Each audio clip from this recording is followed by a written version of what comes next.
Good morning. GHK Lal on Kaieteur Radio 99.1 and 99.5 FM. Welcome to Monday, August 16th, and to the National Outlook. I hope that you had a good, enjoyable weekend, and that this week will be positive and progressive for you and your family, all of you. We start out with oil. Loophole allows U.S. billions to be withheld from Guyana to pay oil costs. Sanzillo. Now, production sharing agreement, you don't want to hear more about that, but you're going to hear about it anyway, because this is your welfare, your present, your future, my fellow Guyanese. Let me be straight. I'm not looking for anything from oil. By the grace of God, I can manage a little bit. I'm comfortable and contented with where I am. But for my folks who I know because of having grown up poor, still poor, who are struggling out there, this means something to them, all of them. Those struggling to get from the bottom of the gutter to the top, those struggling to put 3 meals a day in their homes.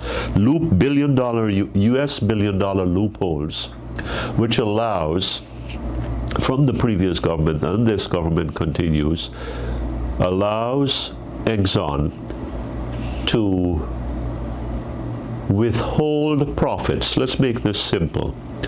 To withhold profits by mutual agreement, by contractual agreement, so that more exploration can be done, more costs can be billed against those profits. And from what Mr. Sanzillo, who I recognize as a financial expert, I'll tell you, he's a chartered financial analyst, and as a charter holder of that myself, that thing used to have, and I think it still does, 35% pass rate.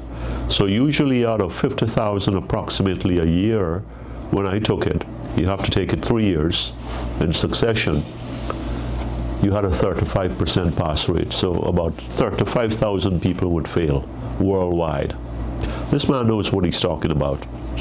And he's been in positions that allow him to have insights as to how government operate or should operate. So when Exxon has been given a free hand to withhold profits belonging to us, belonging to you, then for later costs to be billed against them, those profits, then we are not going to see anything for the near future. And when I say near future, that's an extended future, because this is 2021, and we're talking into the 30s. So you're talking 15 years, 20 years maybe, before we can really get our head above water, if we do. And it could be likely that the oil sector, global oil sector, is looking at a different set of variables then, a different set of components that can really sideline it. Fuel cell technology, hydrogen technology, renewables taking an upper hand.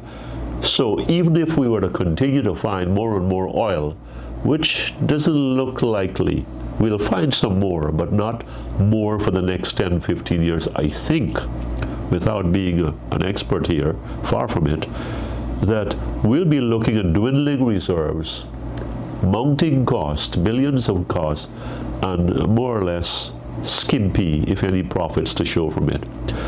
Really, these are some things that we can nibble away, and we can hold Exxon's hands in a mutual partnership, in a real partnership, to get something more out of us. Perhaps to amend that thing ever so slightly. Some people are calling for it massively. I don't think that's going to fly. So I say, if we could get a little bit here and something else more and something else to come, built into a new structure, we could go someplace. Right now, we don't look as though we're going any place with this oil of ours.